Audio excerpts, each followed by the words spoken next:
Perhaps our problems were inevitable. I was a natural scientist, a physicist to be precise, and Tilly was an economist with a strong background in social sciences. Though neither of us worked in those fields anymore, our academic roots spoke volumes about how we approached life.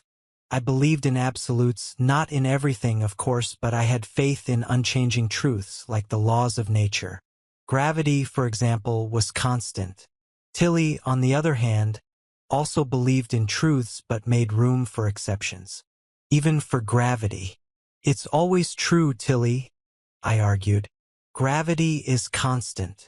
For now, she replied with a smirk. You can't tell me that somewhere out there, in this infinite universe, there isn't a single case where it might not work. We laughed, knowing neither of us could convince the other. Our debates rarely changed minds, but we enjoyed the exchange nonetheless. We had a good marriage in that sense. We weren't in the league of Gates or Bezos when it came to wealth, but we were comfortable. I managed big data through actuarial analysis, while Tilly led a sales team of 24 at a regional brokerage that was expanding rapidly. We had enough money for the present and the future. Our home, a lovely 4-bedroom house with a backyard pool and hot tub, was our sanctuary. We also shared a summer home up north with Tilly's sister Margie and her husband Nate, which gave us a cool escape when the temperatures climbed. Our family life was fulfilling.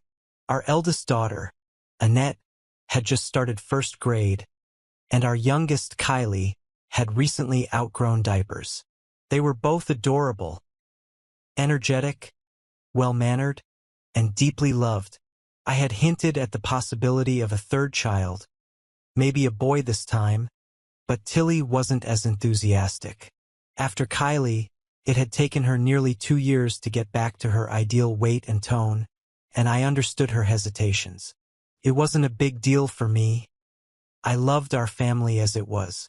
When it came to intimacy, I wouldn't say we were the boldest lovers in the world, but we certainly weren't shy either. Whether it was in bed, on the sofa, in the jacuzzi, or even in the hammock, though that required some caution, we always found ways to enjoy each other.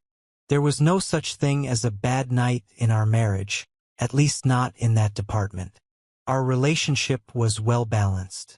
Sometimes I leaned on her more than I gave back, like when I had a big project at work or when my dad suffered a stroke, leaving my mom in need of help around the house. Other times, she leaned on me, like when she had business trips to manage or needed to stay with her sister during Margie's breast cancer diagnosis. Somehow, the scales always seemed to balance over time. So where did we go wrong? The seeds of our discontent were sown from the very beginning of our relationship. We were who we were, but neither of us fully acknowledged the depth of our differences. We assumed they weren't significant enough to matter, so we never fully discussed our expectations. I loved her and she loved me. What else could possibly matter? As it turned out, a lot more mattered than we thought. At least that's what I'm left with now. Who knows if it's true or not? Tilly always understood people better than I did, and even if we had made a wrong turn at the beginning, it took years for the cracks in our foundation to show. For a long time, we led blissful lives, completely unaware of the growing void beneath our marriage. Dad, why can't Kylie and I go too? Annie's voice carried a hint of frustration. She was resourceful and a little spoiled, and Tilly and I adored both our daughters. We rarely left them with nannies or our parents unless absolutely necessary. But tonight was different.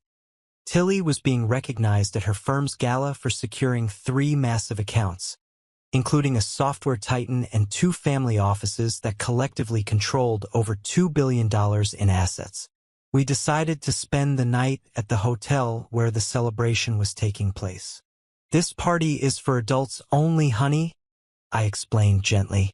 But I promise we'll celebrate together as a family tomorrow night. Okay? I wish I could go with you, Annie pouted.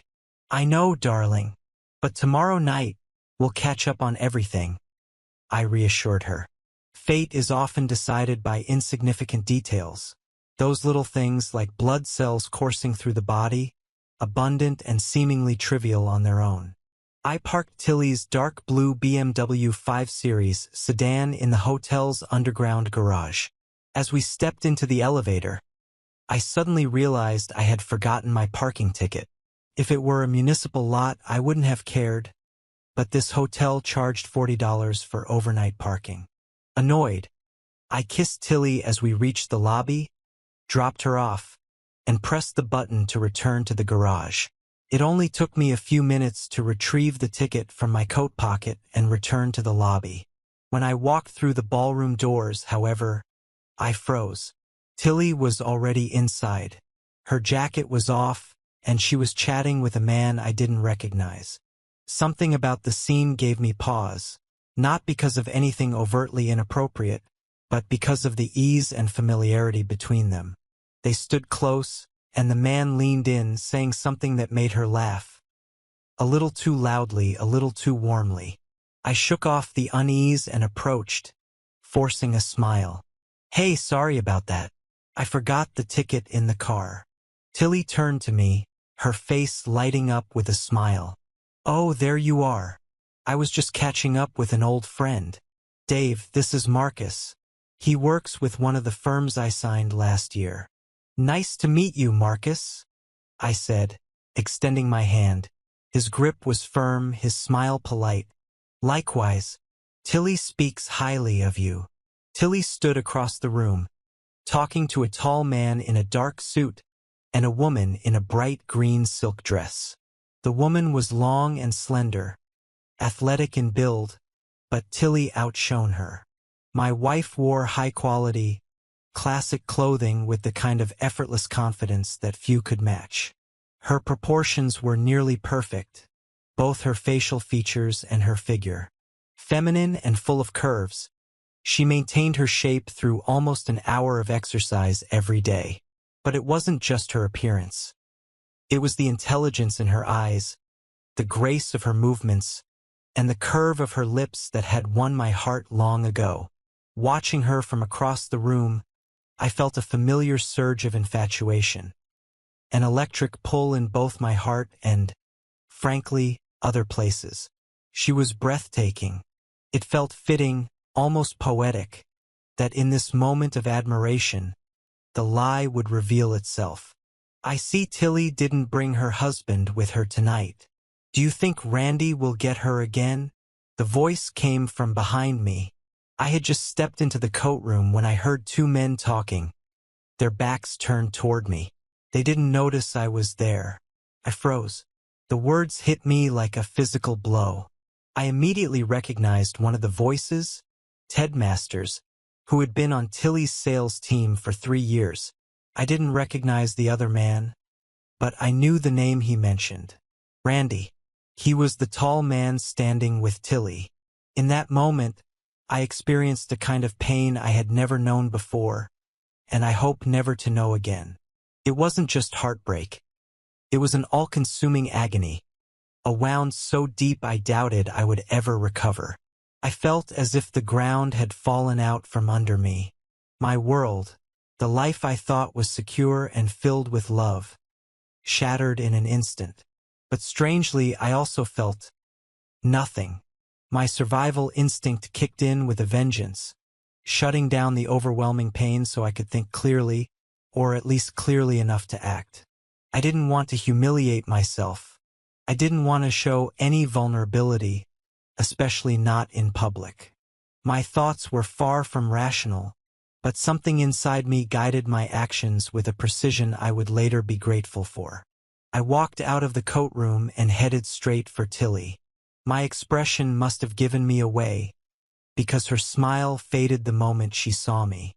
"The wardrobe is by the entrance, dear," I said curtly. "And could you bring me a glass of white wine on your way back?" I didn't waste time on pleasantries. My voice was cold, distant, and deliberate. Then, without waiting for her response, I delivered the blow. "I'm leaving, Tilly. I don't want to stop Randy from having you in his bed tonight." Again. Randy, who had just taken a sip of his whiskey, choked on it, coughing violently. Tilly's eyes widened, and tears immediately welled up as she looked at me, realizing that I knew. I knew everything.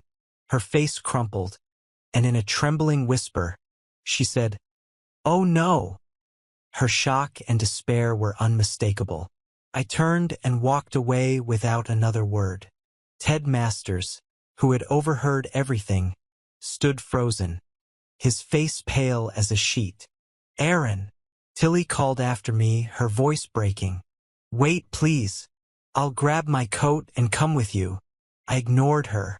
My pace quickened as I made my way to the stairs.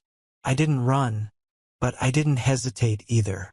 I left the garage so quickly that I didn't even have to pay for parking. Who says the universe doesn't bend toward justice? Thank God the girls were staying with Tilly's parents that night.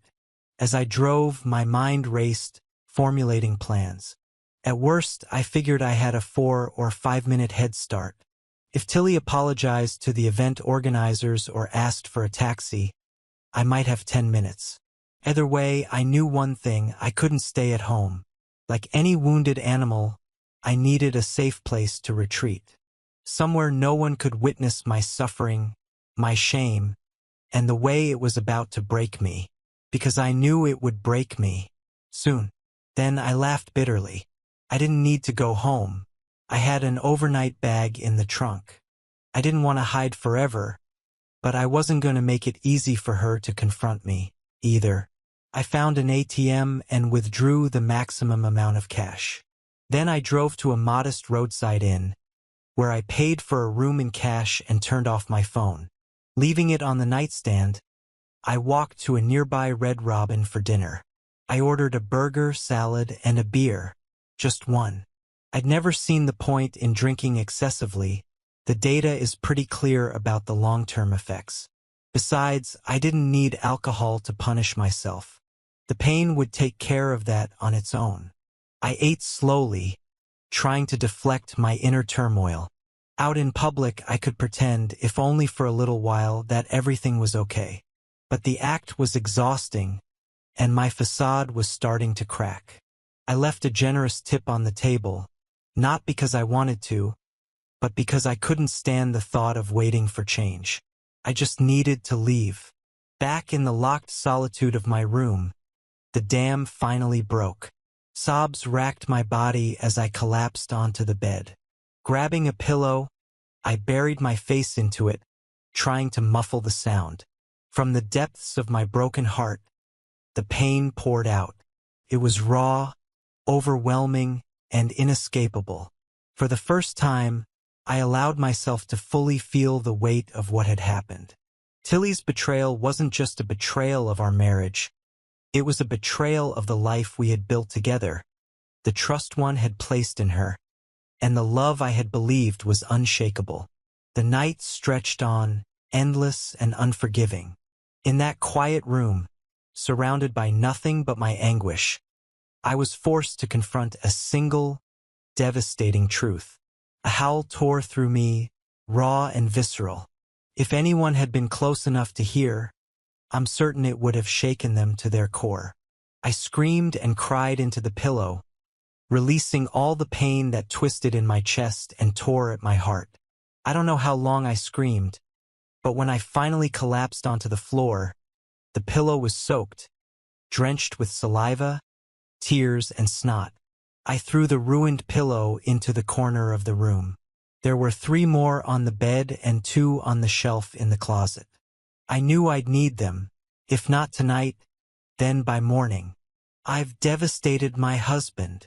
Aaron's voice was cold, his tone detached, but his eyes betrayed him. They were filled with so much pain it was unbearable to look at. He knew. My breath caught in my throat, and I froze in place. I wanted to run to him, to hold him, to comfort him and beg for forgiveness. I wanted to take away the hurt I'd caused, but I couldn't move. Our gazes locked for what felt like an eternity. I don't even remember if I said anything. I just stood there, paralyzed, as Aaron turned his back on me and walked away, passing Ted Masters without a word. "Aaron, wait!" I called, my voice trembling. "Please, let me grab my coat. I'll come with you." But he didn't stop. He didn't even acknowledge me. Panic surged through me as I turned to the closet, fumbling for my coat. I pressed the elevator button again and again, willing the doors to open faster. When I finally made it to the garage, I realized his car was gone. He had left without hesitation.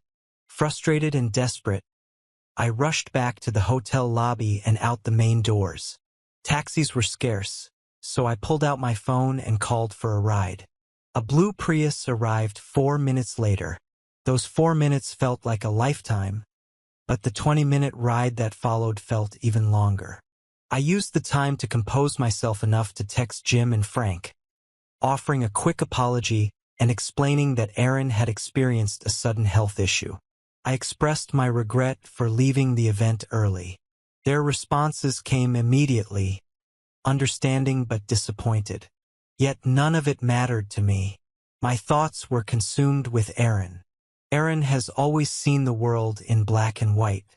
It's one of the things I loved most about him. His clarity, his integrity, and his unwavering sense of right and wrong.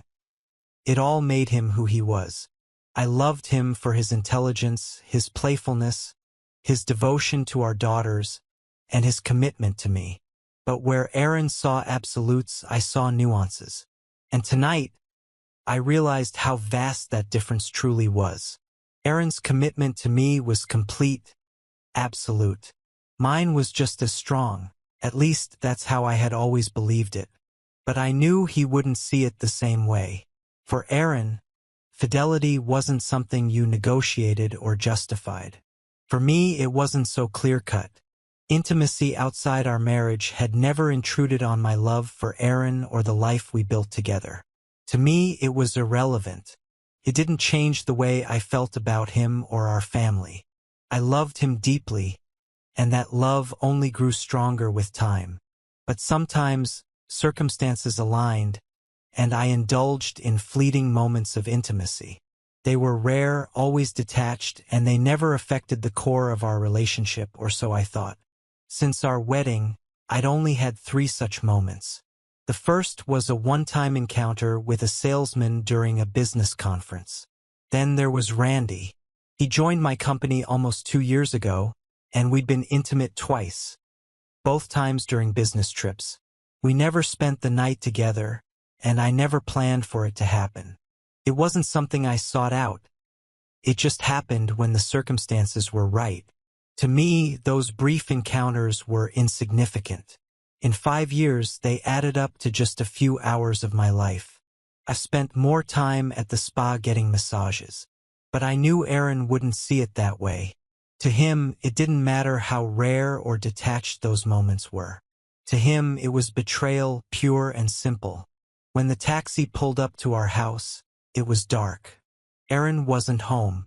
Less than an hour ago, we'd left this house together, excited for the evening ahead. Now it felt hollow. The warmth, the love, the memories we had built within these walls. It all felt distant, like a dream slipping through my fingers. I stepped inside and walked through the quiet halls of our home. This was the house where we had raised Annie and Kylie. The house filled with laughter, joy, and the life we built together. But now it felt tainted. The memories that once brought me comfort and pride were now tinged with sadness and regret. I was scared. Scared of what would happen to our marriage, to our children, to our family. Scared that I had ruined everything. Would we ever recover? Could we?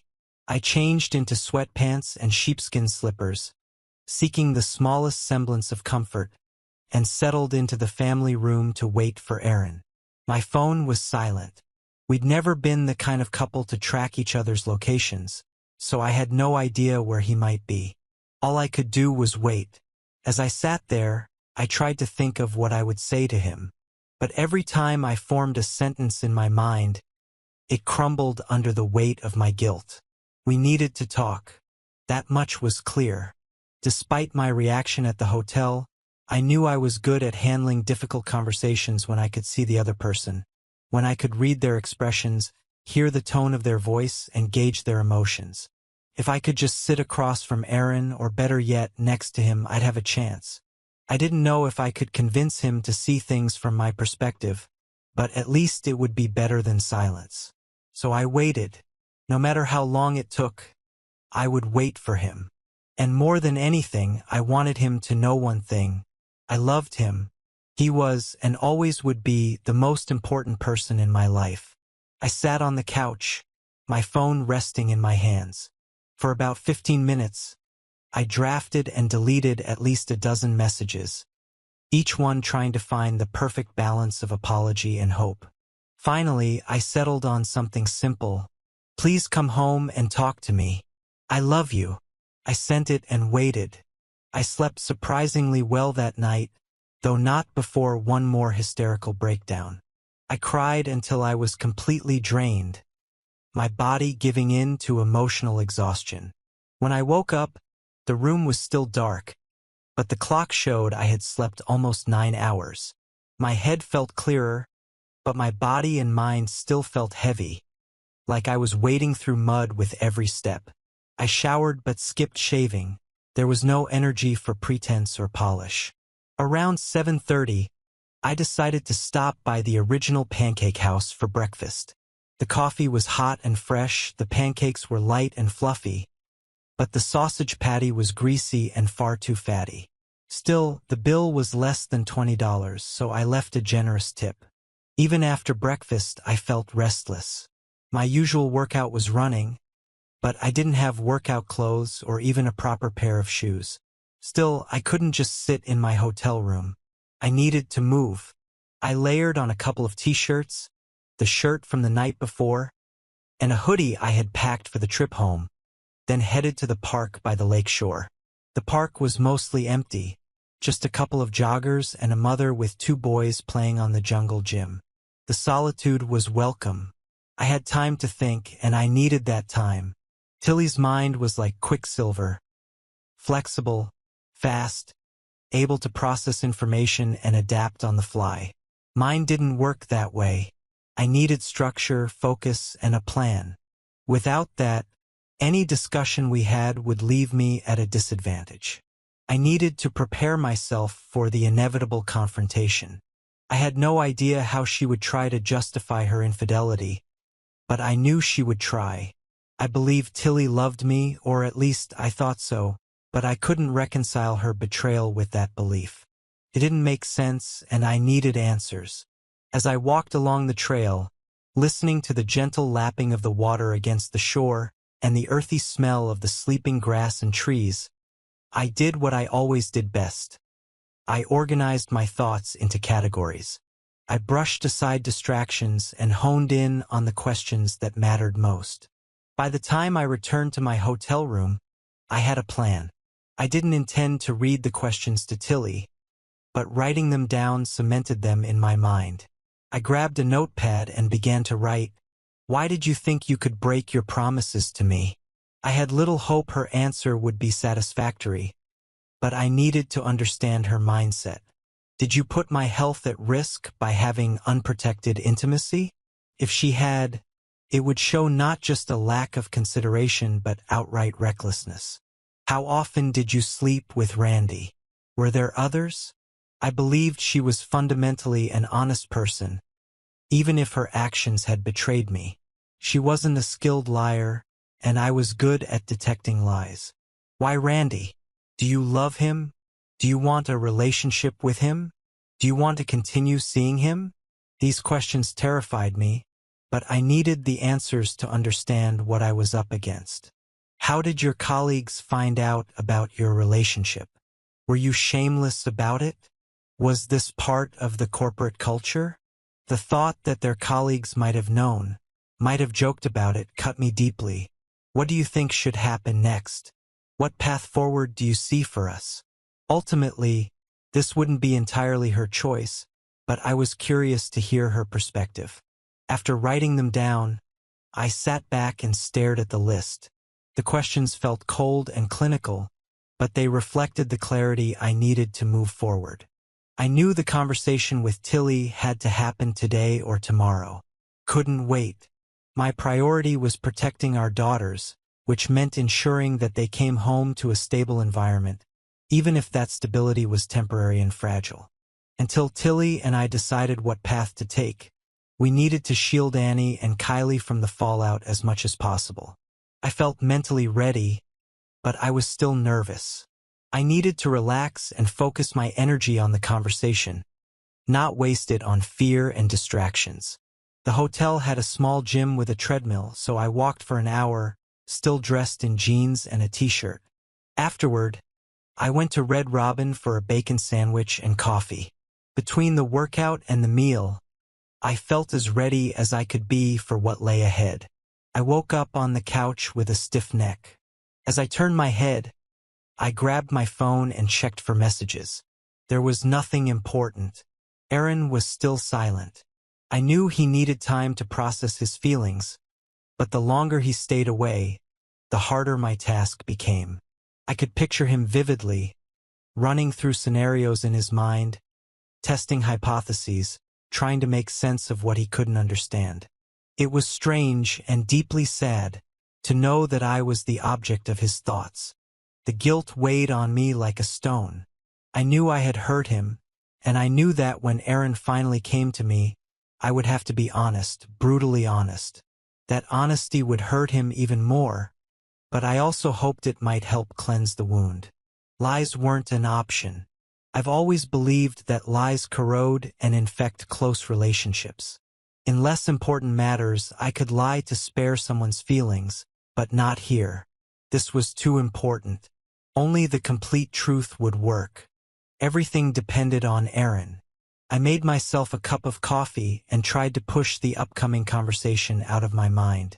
I always performed better when others thought I wasn't fully prepared. Anticipating every possible scenario tended to leave me sluggish and overthinking. I knew my strength was in reading the moment, intuitively addressing what needed to be said, and quickly articulating my thoughts. So I deliberately avoided rehearsing. I wanted to save my energy for what really mattered. But as the morning dragged on without a word from Aaron, my anxiety grew. I called my parents to check on the girls and asked them to keep Annie and Kylie for one more night. They were happy to oblige, though Annie insisted on speaking with me. "Dad said we're celebrating tonight." Her voice rang out. "Celebrate? I'm sorry, sweetheart, but Daddy isn't feeling well today," I replied gently. "But I promise we'll go out as a family as soon as we can." "But Dad said tonight," she protested, her frustration bleeding through. Annie was so much like me, persistent, determined. But in every other way, she was her father's daughter. "I know, honey, but sometimes plans have to change when things happen. I promise we'll celebrate together soon." The line went silent until my mother came back on, giggling. "Someone's not happy at all. She's giving me that angry look you used to give me when you were her age." "Thanks, Mom," I said with a weak smile. "If anyone can handle her, it's you." "Don't worry," she reassured me. "Nothing a couple of cookies won't solve. Tell Aaron we hope he feels better soon." "I will. Hug Kylie for me, too." I tried keeping busy. I did the laundry, cleaned up the kitchen, and sorted through the mail. But the tasks were small and mundane, nothing that could fully occupy my mind. It wasn't long before my thoughts returned to Aaron. I kept reminding myself that I couldn't predict his reaction until I saw him. Worrying about something I couldn't control was pointless. But with nothing else to distract me, my anxiety simmered beneath the surface. I considered taking a shower to kill some time, but I decided against it. I wanted to be ready for Aaron the moment he walked through the door. He needed to see me, to know that he was the most important person in the world to me, now and always. The waiting was torturous, but in a strange way it was also therapeutic. I hated doing nothing, but the memories of Aaron and me kept creeping into my mind, and for a moment they brought me peace. I thought about our first date, a standard dinner and a movie evening. Aaron suggested an Italian restaurant, a safe choice, but inside he took a risk by ordering a dish called linguine Davis. We shared a massive lasagna, and I took home his leftover spaghetti carbonara. We discovered we both loved the Coen brothers, though I insisted Raising Arizona was their best film while he raved about Barton Fink. To be honest, I never really liked Barton Fink, but I loved listening to him passionately explain why it was brilliant. I thought about the first time we made love. My sister Margie and I were living together while I finished my studies, and she left for the weekend, giving us the space we needed. It was no secret what Aaron and I were planning that night. He showed up with a bottle of wine, we ordered pizza, and eventually we ended up in my bedroom. I was nervous, and he admitted he was too, though he didn't show it. And then there was his proposal. We talked about marriage, and I'd been waiting for him to pop the question. He missed a couple of perfect opportunities, Christmas and New Year's Eve, but when he finally did it, it was perfect. It was an ordinary Thursday night at his apartment. He cooked his signature pasta for dinner, and we watched Arrival. After the movie, he steered the conversation toward the film's central theme. If you knew you were going to be disappointed, would you still take the risk? The movie dealt with a child's illness, but Aaron framed the question around relationships, specifically marriage. Would you still get married if you knew it might end badly? He asked. When I said I would, he got down on one knee, pulled out a ring, and said, "Me too." As if summoned by my thoughts, I heard the garage door opening. My breath caught. I sighed deeply, 3 times, trying to steady myself. Then I sat down at the kitchen table with my coffee, deliberately positioning myself so I'd be the first thing he saw when he walked in. I opened the door from the garage into the kitchen. The first thing I saw was Tilly sitting at the table, a cup of coffee in front of her. She looked tense, her fingers wrapped tightly around the mug. This was a new situation for both of us. "Thank God you're home," she said, her voice trembling. "I was so worried about you. Are you okay? Is there anything I can do? Coffee? Lunch?" Her words tumbled out, one after another, her anxiety unmistakable. "No," I replied flatly. "I've already eaten. I'm going to change clothes. We'll talk later. Okay?" "Okay, honey," she said softly, watching me closely. "I'm going to make some scrambled eggs. I was too worried to eat earlier. Are you sure you don't want anything?" "Sure," I said, already heading toward the stairs. As I passed through the family room, I glanced around. The room had always been the emotional center of our home, a place that felt steady and grounding, but now it felt strange. The usual sense of stability was missing. Nothing seemed out of place, just the rumpled blanket on the sectional sofa, which I assumed Tilly had used. Yet the atmosphere felt stagnant, like the life had been drained out of the space. Our bedroom felt the same. It wasn't the physical environment that had changed, it was me. My home no longer felt like my sanctuary, felt tainted. I unpacked my bag methodically, as if organizing my belongings could somehow bring order to the chaos inside me. The suit went over the back of a chair. It wasn't wrinkled enough to need the closet. T-shirts and jeans went straight into the laundry basket, along with my socks and boxers. I put my toiletries in their usual spot and hung my hoodie in the closet. Finally, I put on sweatpants, a long-sleeve t-shirt, and my favorite cotton sweater, finishing with a pair of Skechers sneakers. When I walked back to the kitchen, Tilly was at the stove, stirring scrambled eggs. The smell was familiar and comforting. Her eggs were legendary, unmatched by any restaurant. The girls adored them. I sat down at the table, choosing the seat directly opposite hers. Normally, Tilly preferred us to sit next to each other when we talked about something serious, but this wasn't a normal conversation.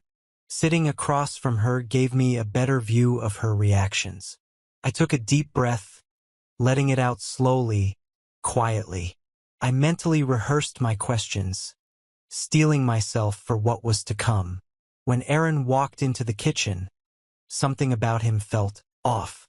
His outfit was mismatched: beige jeans, a green hoodie, and his scuffed brownish-red boots. He hadn't shaved, which was entirely unlike him. But it wasn't his appearance that struck me the most.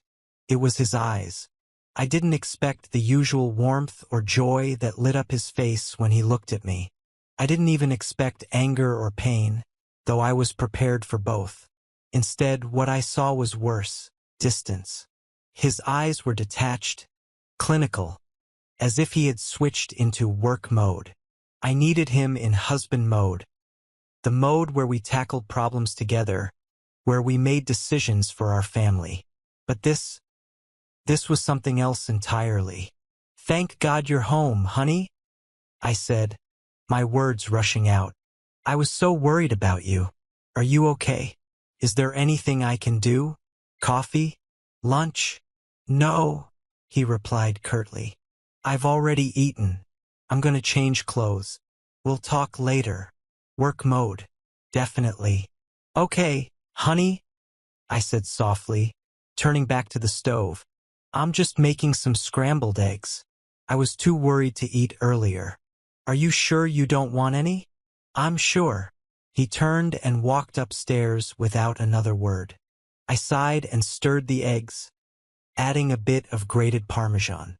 Annie loved them like this, and Kylie ate them only because her big sister loved them. The scent filled the kitchen, but I barely noticed it. My mind was consumed with the impending conversation. When Aaron returned, he sat across from me again. I heard him exhale slowly, and the weight of the moment settled over us. This wasn't how I wanted to start. I needed to ease him into this to soften the tension between us. "I don't want to do this in the kitchen, Aaron," I said cautiously. "Let me eat quickly, and we can move to the family room." The family room was where we kept most of our family photos and mementos. Our daughter's toys, treasures from our parents, and souvenirs from our honeymoon. It was our loving space, and I hoped being there might help remind him of the life we'd built together. "The kitchen is fine," he said flatly. I hesitated but decided not to push. "Okay, but can we wait until I finish eating? I want to give you my full attention."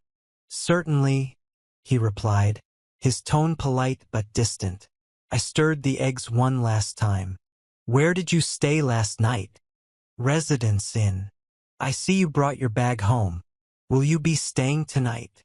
"I haven't decided yet." I swallowed hard, trying to keep my voice steady. "I told Annie that we'd go to a restaurant as a family to celebrate your award. I called Mom and asked her to keep the kids one more night. I wasn't sure if you'd come home." Aaron nodded. "It's good that you did. How did Annie take the news?" He smiled faintly, and I felt a tiny flicker of relief. "Exactly how you'd expect," he said. I laughed, and for a brief moment, I felt the tension between us ease. Talking about the girls always had that effect. I plated the eggs and sat down next to him, surprising him with the move. Encouraged, I reached out and touched his forearm. He flinched, his body stiffening. "I'm sorry, Aaron," I said softly, my voice thick with emotion. He shrugged, brushing off my apology. I ate quickly, barely tasting the food, and then placed my plate in the dishwasher. After refreshing my coffee, I returned to my seat next to him. Aaron straightened up, his posture rigid. He was preparing himself. Work mode again. "I have questions about your connection, Tilly," he began, his voice steady but cold.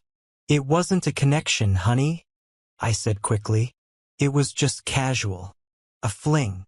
Call it what you want," he said, his tone sharpening. "I consider it a connection. Why did you do it?" I sighed deeply. "I see how much I've hurt you, Aaron, and I'll answer all your questions. But I need you to understand it didn't mean anything to me. Not to me and not to us. It doesn't matter." "It matters to me," he replied, his voice firm. I nodded, realizing there was no avoiding the truth. Same reason why I sometimes order steak for dinner and sometimes a salad. Randy is attractive, funny, humble. He's just fun. We landed a big deal, so we went out for drinks to celebrate. We flirted like always. And then, well, I wanted him, and he wanted me. Aaron's eyebrows shot up. I laughed nervously and stood up, pacing the kitchen.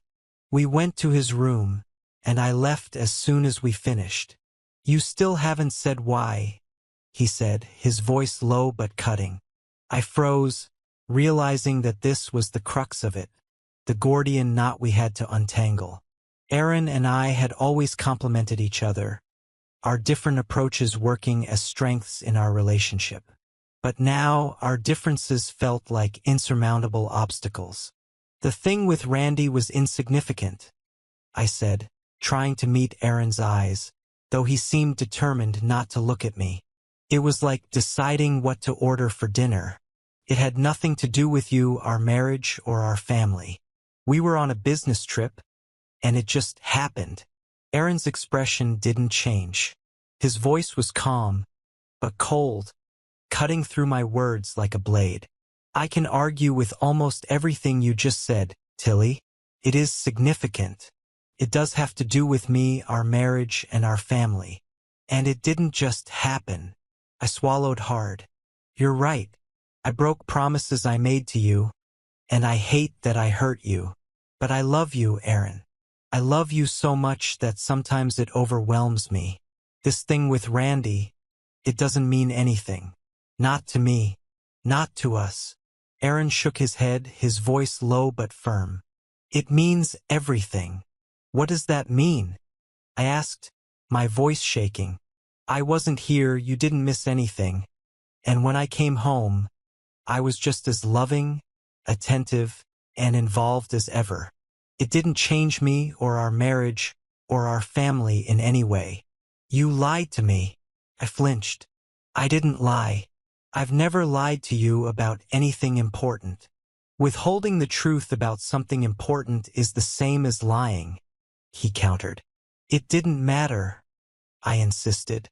I don't tell you when I exercise on a business trip, what I eat for breakfast, or what car I rent. Felt the same, it didn't mean anything. I wouldn't lie to you, darling. Not about something that mattered. Aaron inhaled deeply, his eyes closing for a brief moment as he regrouped. Did you use protection? The question caught me off guard. I thought I'd been making progress, that he was starting to understand, so this sudden shift confused me. Still, I promised to answer all his questions. It was difficult, I began carefully. But yes, not the first time, though. After that, we did. Aaron's jaw tightened, and I could see the anger rising behind his measured demeanor. How many times has this happened? I hesitated, but there was no point in lying. 3. I've been with Randy 3 times. His jaw clenched further, his knuckles whitening as his hands curled into fists. Part of me hoped his anger would cloud his thinking, but another part knew it was better to rip the Band-Aid off quickly. Were you with anyone else? Yes, I admitted. Only one other person. It was a one-time thing years ago. I met him at a hotel and we hit it off. No one else but him and Randy. Aaron's eyes darkened, his face growing colder. I could see his composure slipping, his emotions boiling just beneath the surface. Have you been tested for STDs? He asked abruptly. What? No, I didn't think I needed to. We used protection with the first guy, and with Randy, it was only once without. So you put my health at risk, he said, his voice sharp and cutting. No, honey, no. I'm sure Randy's clean. He's not with anyone but his wife. What if he lied? What if she cheats on him like you cheated on me? The words hit me like a slap. I opened my mouth to respond but stopped myself just in time. He was hurt and he had every right to be. I'll get tested, I said softly. It's been over a year since I had unprotected sex. But if it'll ease your mind, I'll do it. It seems like the least you can do, he replied flatly. Okay, I'll arrange it. Whatever makes you feel better. It won't make me feel better, he said, his tone bitter. But it's one less thing to worry about. She answered my questions mechanically, like she was checking off a list. I could see her trying to stay calm, trying to find the words that would make this easier for me, or maybe for herself. So you've had sex with Randy 3 times in the last year? I asked, my voice barely above a whisper. Yes, she admitted. But it's not what you're imagining. It was never planned. We must have been on a dozen business trips together in that time, but it only happened on 3 of them. It wasn't ongoing, and we didn't spend the night together. We didn't rent rooms together. It just happened. Are you in love with Randy? Her answer came quickly, almost too quickly. In love? God, no. I could never love him or anyone else. You're my man, my partner, the love of my life. I stared at her, my mind racing.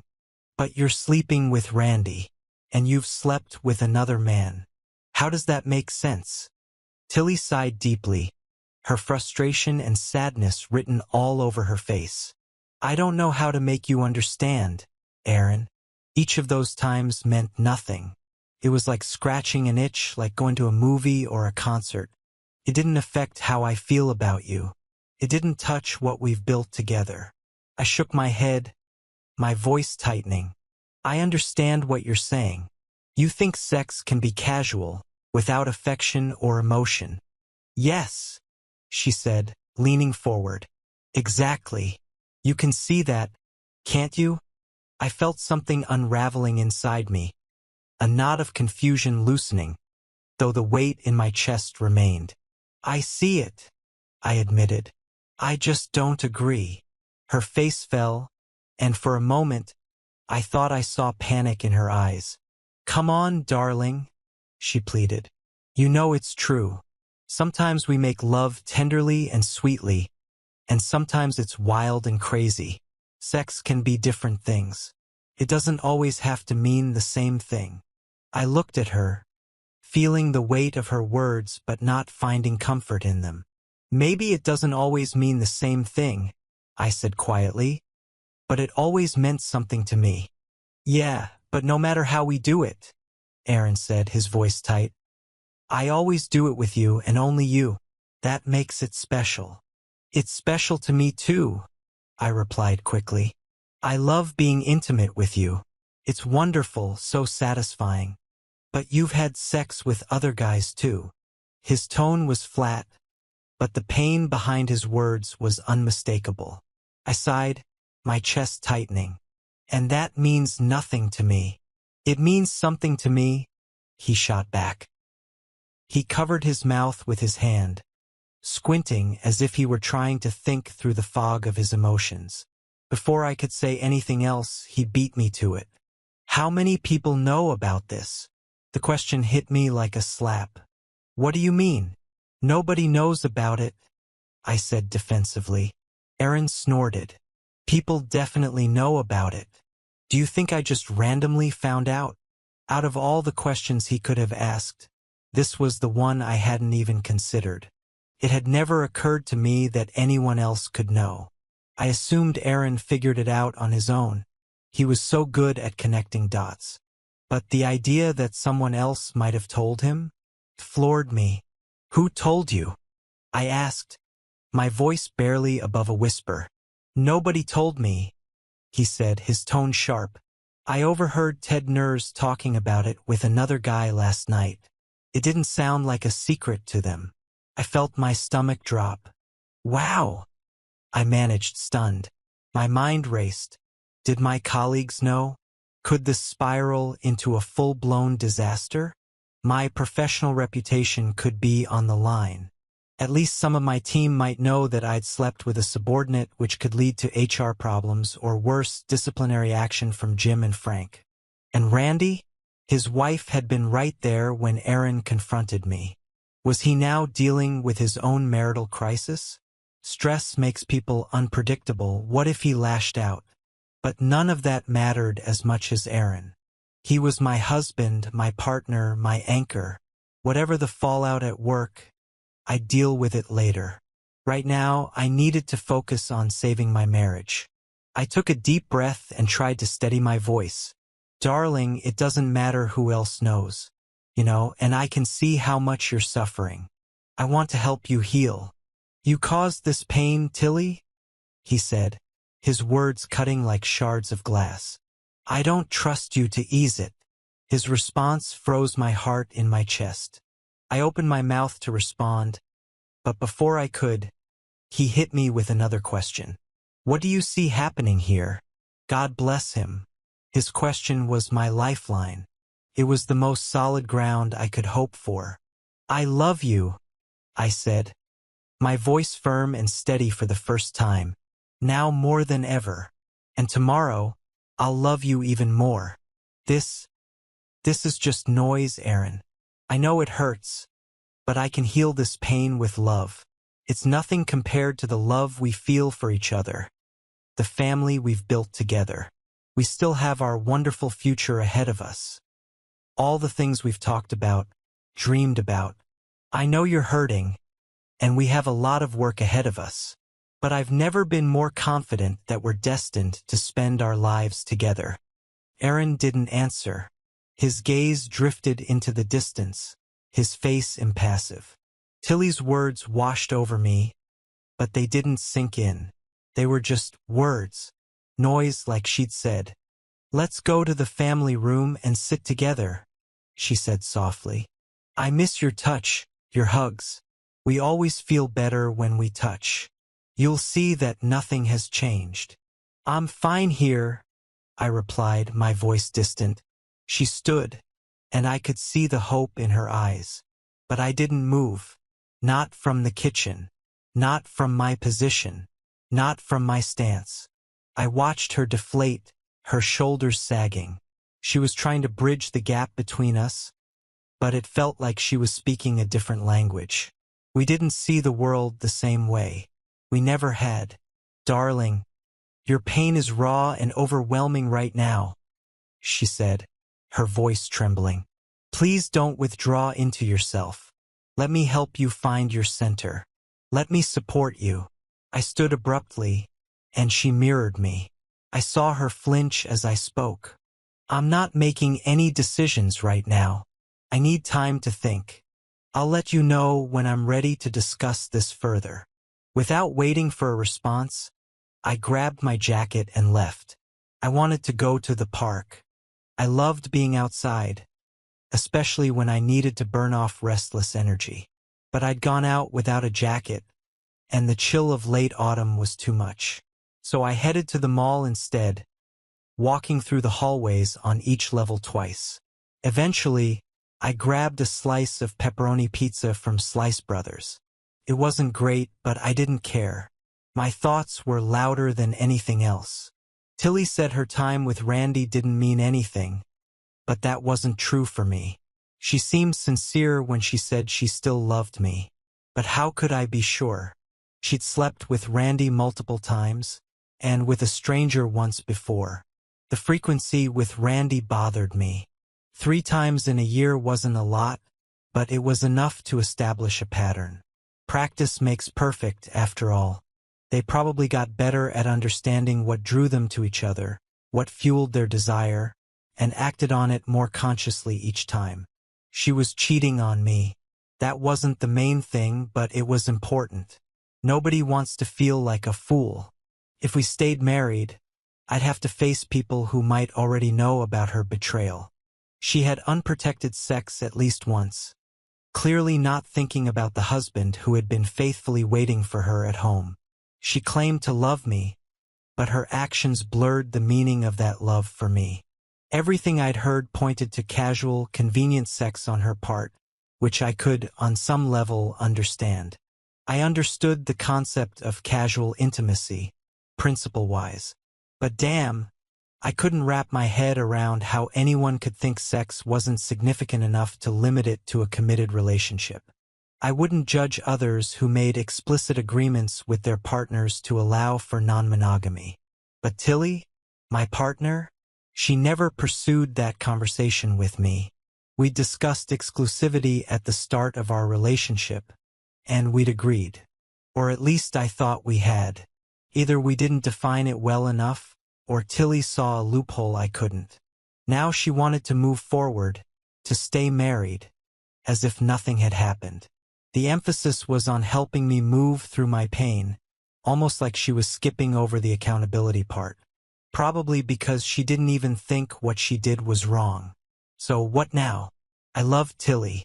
I'd always loved her. We were on the same page about almost everything except for this. Our lives were so tightly intertwined that pulling them apart would be a nightmare. Separating would be painful and complicated on every level. We were best friends. We had 2 small children who adored us. Our families were close and loved both of us deeply.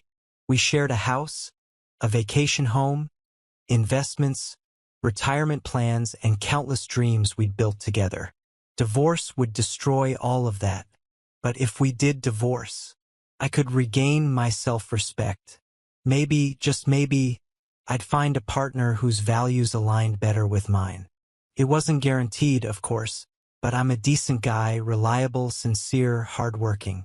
There had to be women out there who would appreciate that enough to stay faithful. Still, Tilly's betrayal had struck me deeply. I couldn't fathom how she thought it was okay to cheat on me. And while she seemed genuinely sorry for my pain, she hadn't once apologized for sleeping with those men. She just kept saying, "It didn't mean anything." The searing pain I'd felt last night had subsided a little, but I knew it would come back, stronger and sharper each time. Feelings of inferiority, rejection, and humiliation were like waves. Momentarily quiet but always building, ready to crash. I hoped they'd fade over time, but I didn't share Tilly's belief that they could be healed. And trust? Trust was the foundation of every relationship. Without it, there's nothing. I had trusted Tilly completely. I'd honored my promises to her. She hadn't done the same for me, and now our marriage was unbalanced, tilted entirely in her favor. I couldn't see a way to restore that balance. I didn't cheat on her, not because I'm a saint, but because intimacy for me wasn't just physical. It was emotional, a connection. If I cheated, it would mean I no longer cared about our commitment. And that's exactly how I saw Tilly's actions, as her rejection of our bond. I wanted her to convince me why we should stay married. Because right now, I couldn't see it for myself. I sat at the kitchen table waiting for Aaron. I'd showered after he left, had a piece of toast with rhubarb jam his mother had sent us, and tried not to think too much about what had happened. But my thoughts raced anyway. How could I make him see what mattered? Our marriage, our family, those were the priorities. A few nights with Randy or that salesman were nothing compared to that. Not even close. It had been a couple of hours since Aaron left when I heard the garage door open. My heart leapt. I quickly put my plate, knife, and coffee cup in the dishwasher and hurried to the family room. We couldn't have another conversation sitting stiffly at the kitchen table. The family room was where we kept our photos, the girls' toys, mementos from our honeymoon, and heirlooms from our parents. It was our warm, loving space. I sat in the middle of the sectional, making sure that no matter where Aaron sat, he'd be within reach. He needed to feel my love through touch. When Aaron walked in, he hesitated. I smiled at him, but he just gave me a formal nod and sat down in the seat closest to the door. His pain radiated off him like heat. I reached out cautiously, placing my hand gently on his shoulder. He didn't pull away. I gave it a soft squeeze, and then I felt her hand on my shoulder. It was warm, familiar, and heartbreaking all at once. "Tilly," I started, my voice raw. Her eyes filled with hope, but I wasn't sure how much of that I could give her. "I can't just move past this," I said. You say it doesn't matter, but it matters to me. You say it didn't mean anything, but it meant something to me. You broke promises, Tilly, and that changes everything. I know, she said, her voice trembling. I know I hurt you, Aaron, and I'm so sorry, but I love you. I love you more than ever, and I want to fix this. I want us to move forward together. I looked at her, my thoughts a whirlwind of emotions. Anger, sadness, betrayal, and, somehow, love. I still loved her, but I couldn't see a way back to the life we'd had before. I need time to think, I said, standing abruptly. I'll let you know when I'm ready to talk again. I reached out my hand and placed it gently on Aaron's arm. What are you thinking about, dear? I asked softly. He shrugged, avoiding my gaze. I just don't understand, he said flatly. I already told you, I said, trying to keep my voice calm. It's nothing, Aaron. Nothing at all. It doesn't matter. He let out a bitter laugh, shaking his head. It doesn't matter to you, Tilly. That's the problem. Aaron, I said firmly, leaning closer. You were here and I was there. It had nothing to do with you. It was meaningless. Meaningless to you, he repeated, his tone sharp with pain. But not to me. The weight of his words hit me, and for a moment, I couldn't speak. How could he still not understand? How could I make him see that what happened didn't affect my love for him or our family? I forced myself to smile, trying to lighten the mood. But, darling, how does that make sense? We can't be inseparable when we're apart, I said with a small laugh, hoping the banter might ease the tension. He didn't laugh. He didn't even smile. I thought we were inseparable, Tilly, he said quietly, his voice raw with hurt. Even when we were apart. That's how I've always seen us. I froze, stunned by the depth of his pain. Aaron, I said softly, my voice trembling. I'm sorry. I don't know what to do here. I'm trying to show you how unimportant this is. I feel like our marriage is at risk, and it's killing me to see you like this. I don't know what to say to fix this. Why did you do it? He asked, his focus still fixed on the physical act. I've told you, I said, my voice shaking. It just happened, Aaron. The circumstances came together, and it didn't mean anything. His shoulders slumped, as though the weight of my words had drained him of all energy. It didn't mean anything to you, he said, his voice barely above a whisper. But it means everything to me. Why? I asked, my frustration bubbling to the surface. It had nothing to do with you, Aaron. Nothing at all. If you hadn't overheard Ted last night, you'd still be happy with our marriage, wouldn't you? You know you would. And I'm still the same woman I was yesterday. I'm still your wife, still devoted to you and our family. Nothing has changed. He shook his head slowly, his expression a mix of sadness and disbelief. Everything has changed, Tilly. Everything. He looked as though he was about to get up, but I moved faster, wrapping my arms around him and pressing my forehead against his shoulder. No, I pleaded. Stay with me. We can fix this. We have to fix this. There's nothing to fix, he said, his voice cold. I see now that our marriage has always been out of balance. What are you talking about? I asked, my heart racing. Our commitment, he said. For me, it was complete. Emotional, intellectual, spiritual, and physical. But for you, it was never complete. You were committed to me emotionally, intellectually, spiritually, but not physically. We were never in balance, Tilly. I thought we were, but we weren't. And I don't see how we ever can be.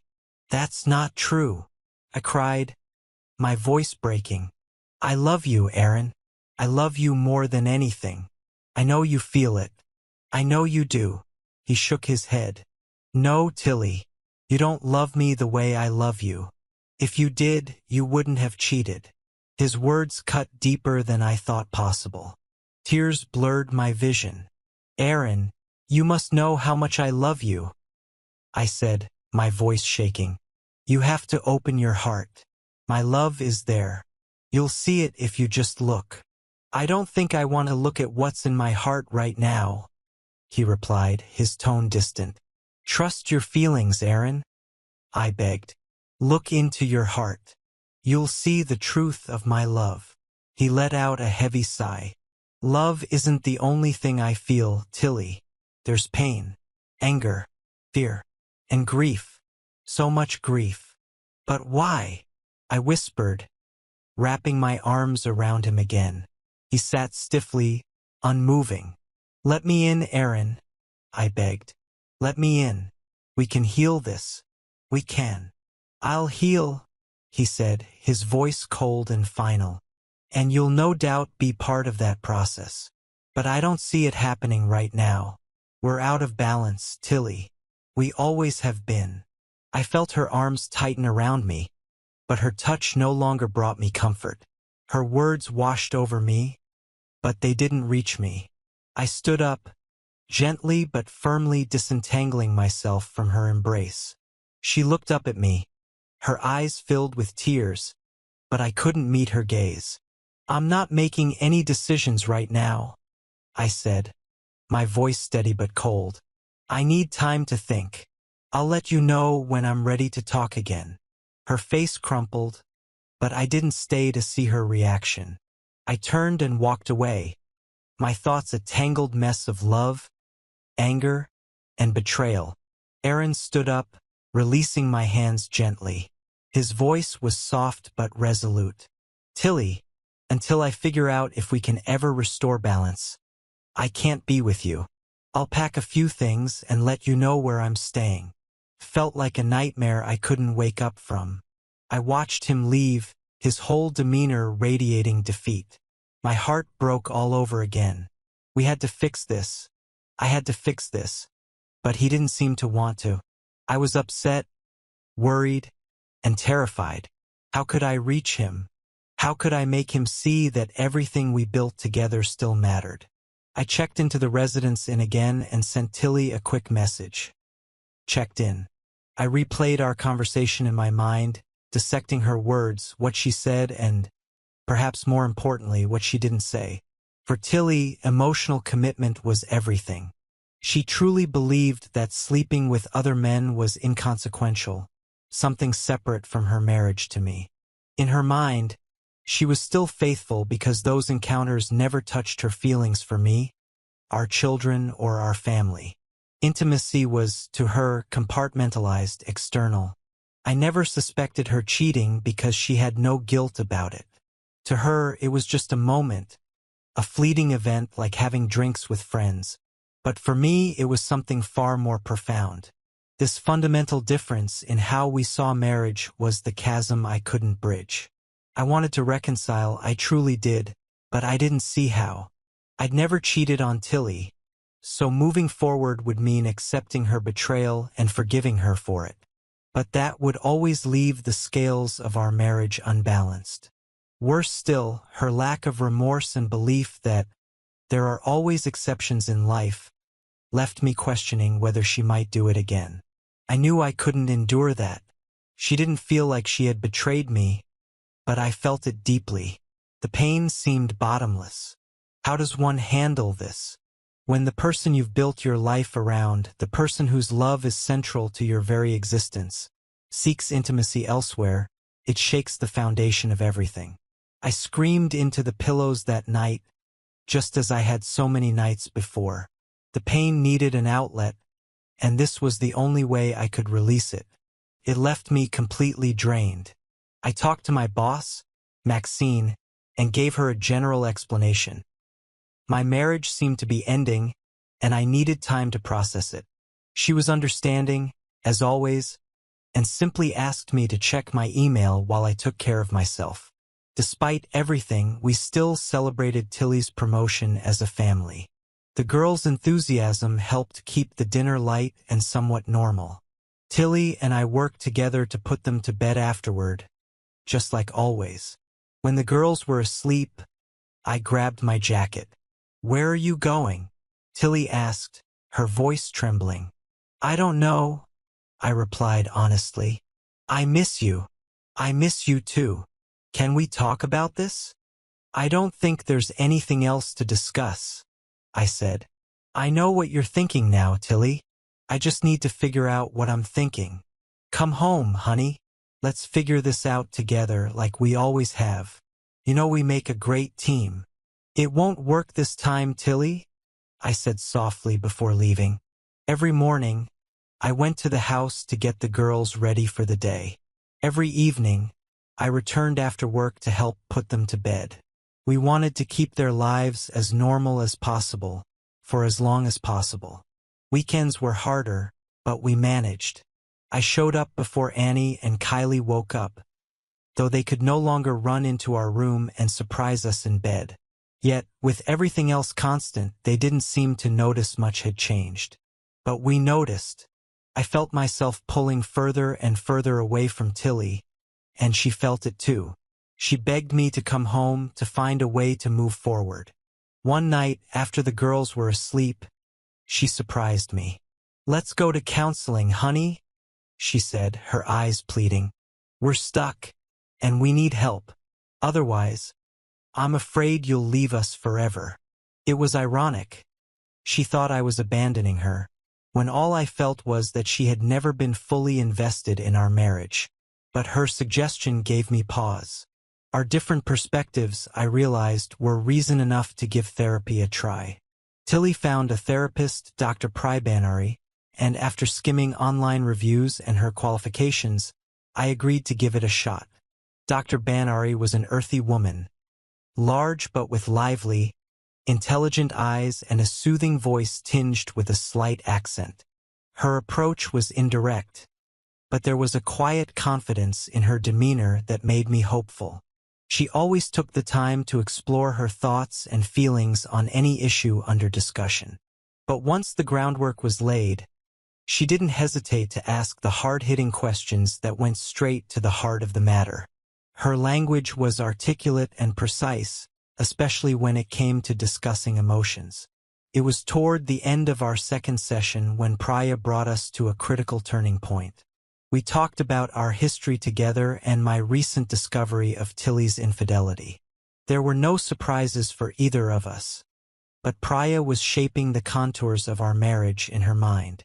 "Correct me if I'm wrong, but it seems, Tilly, that you believe your promises to Aaron remain intact because being intimate with other men didn't affect your emotional commitment to him?" Priya asked. Tilly nodded and smiled. "Yes. And you, Aaron, believe that she broke those promises because, for you, they included physical fidelity, not just emotional commitment?" Priya continued. "Yes," I replied.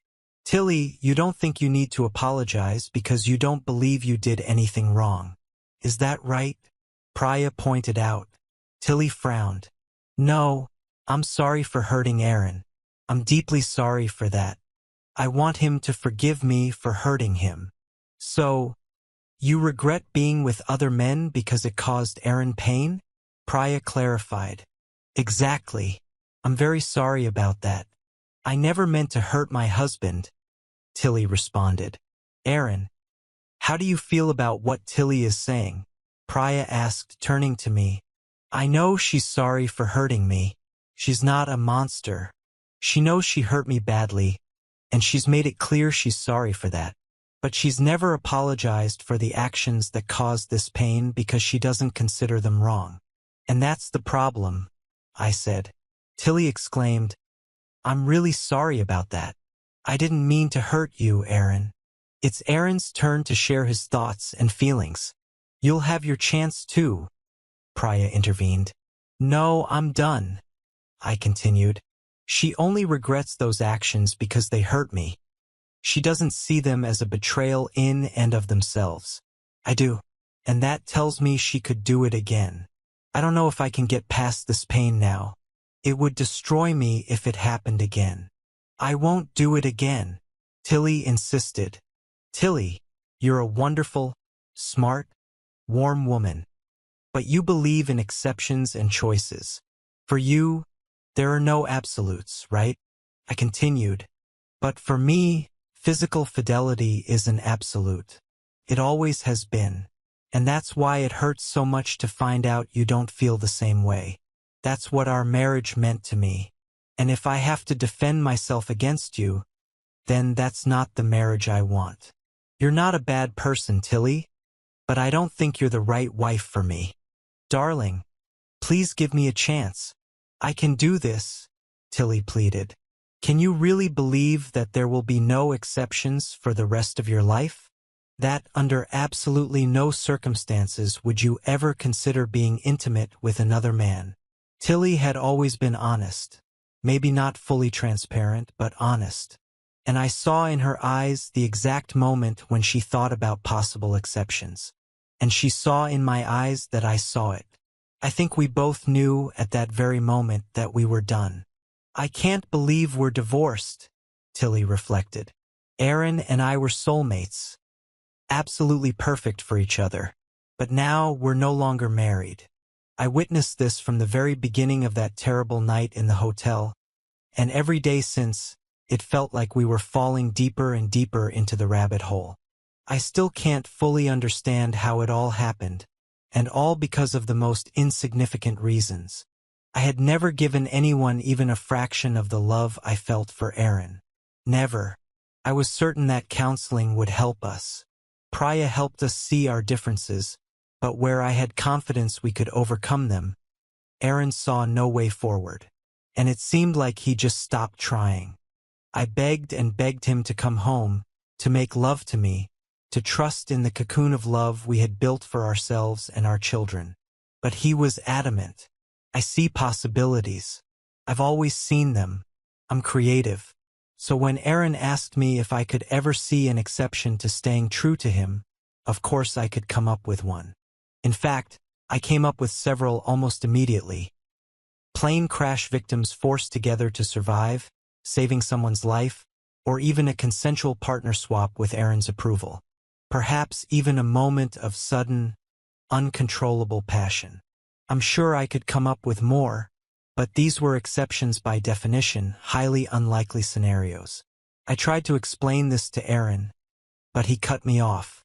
The chance is not zero, Tilly, and with every possible exception you add, the overall risk of you being with someone else again increases. I can't live with this hanging over our marriage. I can't. You've destroyed me, Tilly.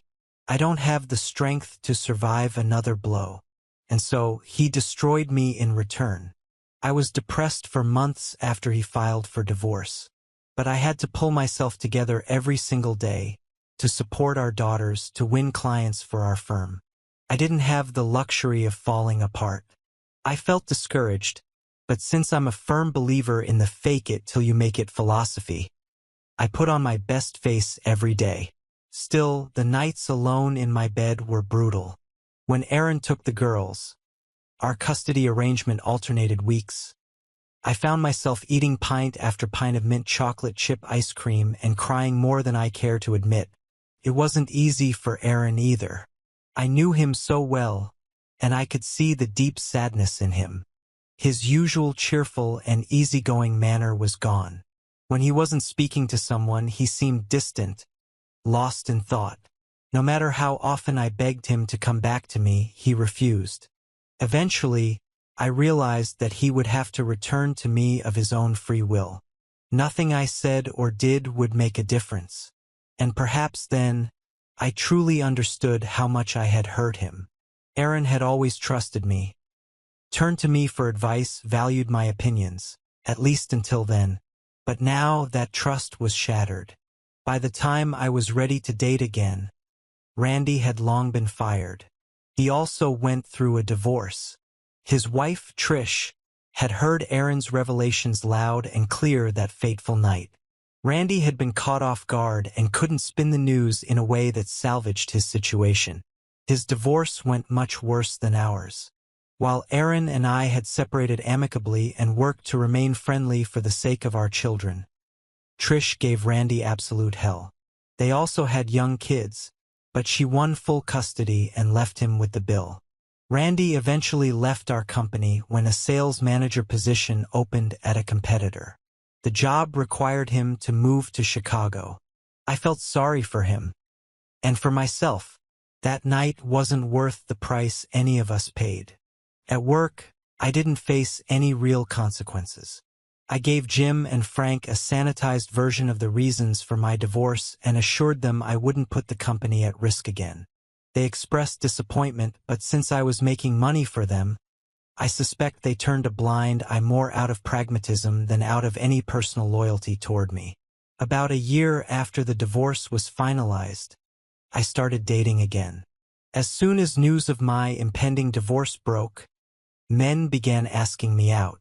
But it took me a full year to accept that my marriage was truly over. I felt unbearably lonely, so I dipped my toe back into the dating pool, agreeing to lunch dates with a few different men. I didn't sleep with any of them, though I was tempted. Deep down, I still hoped Aaron would come back, and I wanted to be able to tell him I had remained faithful. The irony was not lost on me. I hadn't stayed true during our marriage, but I was staying true after it ended. Intimacy with others had never mattered much to me, but it clearly mattered to Aaron. I wanted to have something of value to offer him if he ever decided to come back.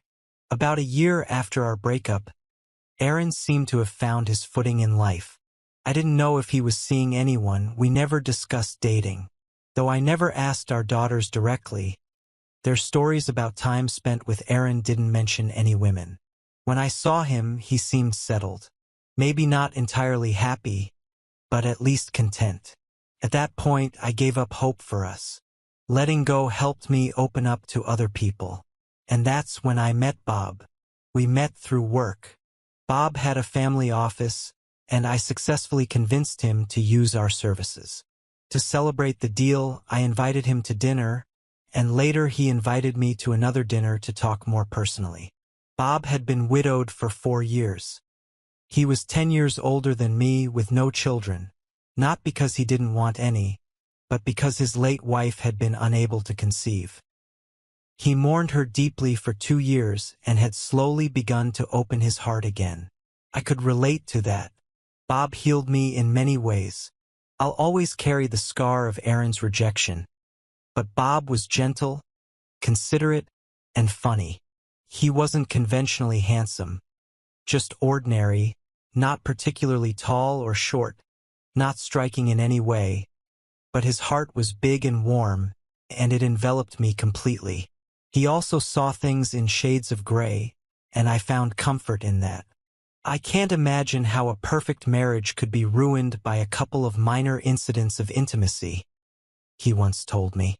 I didn't have the heart to explain just how deeply those incidents had hurt Aaron, or how they had destroyed us.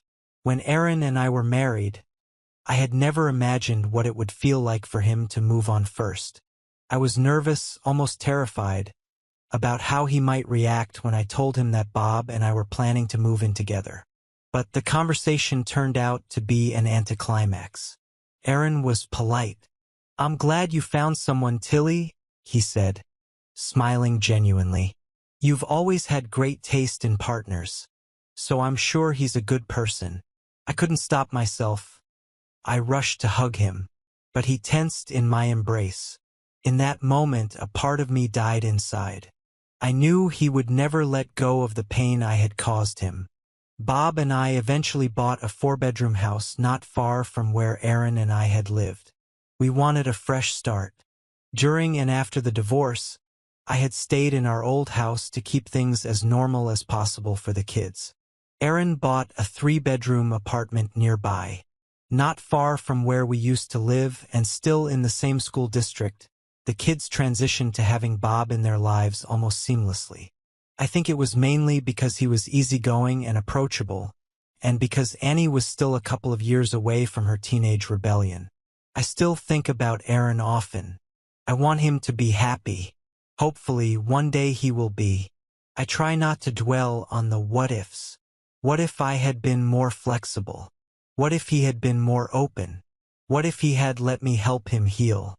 But then, I remind myself that he probably wouldn't have been Aaron, my ideal partner, my almost perfect partner, if he had been different. I met Bob only briefly and never exchanged more than polite pleasantries with him when picking up or dropping off the girls. He seemed like a decent guy, maybe a little boring, which, given Tilly's personality, I found kind of amusing. We finally had a real conversation at Kylie's 8th birthday party. I was the only dad there, aside from Bob. Tilly and a few other moms were busy keeping an eye on the dozen or so little girls running wild in the yard. Neither they nor the kids needed us two old guys getting in the way. So we sat in folding chairs on the patio, watching the chaos unfold. We talked about the Twins' latest dramas, speculated on the Vikings' chances that season, and complained about last week's oppressive heat. When we ran out of safe, neutral topics, we sipped our Molsons in companionable silence for a moment. Then Bob broke the quiet. "I don't want to embarrass you, Aaron, but how could you let Tilly go? I mean, look at her. She's beautiful, smart, funny, an amazing mother, an incredible cook, and an even better lover. She's the whole package." I had thought about this question countless times since our marriage ended. He wasn't wrong. Tilly was an impressive woman, but she had also torn me apart. It had taken years of therapy to realize that I was better off without the doubts she had brought into my life. A partner should make life easier, smoother, and more fulfilling. They should lift you up. Doubt, though, it's insidious. It poisons every moment, every interaction, and adds stress instead of removing it. Couldn't live with it. For a long time, my sadness over the loss of my marriage had blinded me to this truth. But now I could see it clearly. I shrugged and answered simply, "We just weren't the right partners for each other." Bob shook his head. "I'd like to think I'd fight for someone like her rather than let her go." "Well, I hope you never have to find out," I said with a small smile. He didn't understand, and that was fine. I smiled again and took a drink from my bottle. Watching him with Tilly that day, I realized they were a better match than Tilly and I had ever been. That thought didn't bother me, despite the pain her betrayal had caused me. I didn't want her to suffer. She had never intended to hurt me. She just wasn't the right partner for me. Besides, I had my own secret. I met Deardra about 9 months ago.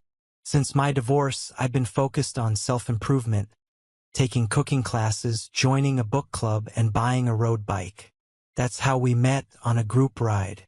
We were traveling at the same pace, so we naturally ended up riding together. At the end of the ride, we sat next to each other for coffee. 2 weeks later, we did it again. She was witty and knowledgeable about topics that also interested me, so I invited her to walk through the art museum with me. Afterward, we went to lunch.